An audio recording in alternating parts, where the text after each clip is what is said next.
In today's video, I'm going to teach you how to create a new page on your Squarespace website using the interface provided by the platform. Whether you're looking to expand your site's content or reorganize existing material, adding a new page can help you achieve these goals.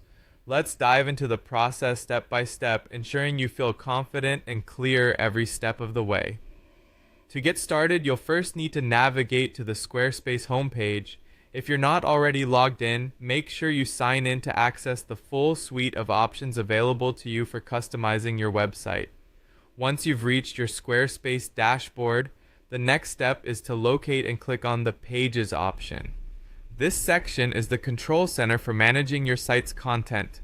Upon opening the Pages menu, you'll notice a plus icon, usually a universal sign for adding new content.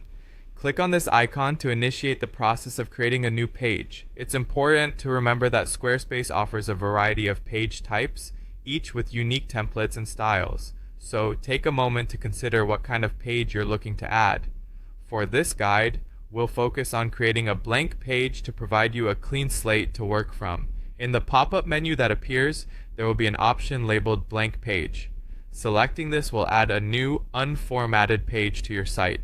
This blank page offers flexibility, allowing you to build it out exactly as you envision without any preset structures interfering with your creativity.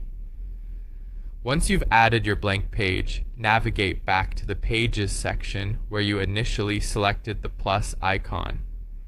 Here, you'll find your newly created page added to the list of existing pages on your website.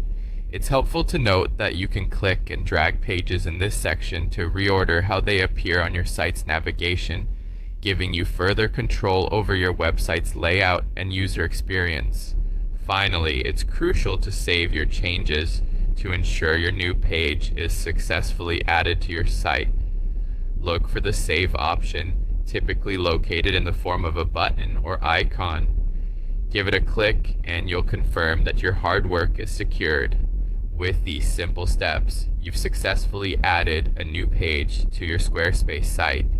As you become more familiar with the tools and options available, you'll likely find new and creative ways to utilize pages to enhance your site. Whether you're looking to expand your content or reimagine your site's structure, understanding how to work with Squarespace pages is an essential skill. Thank you for following along and happy building.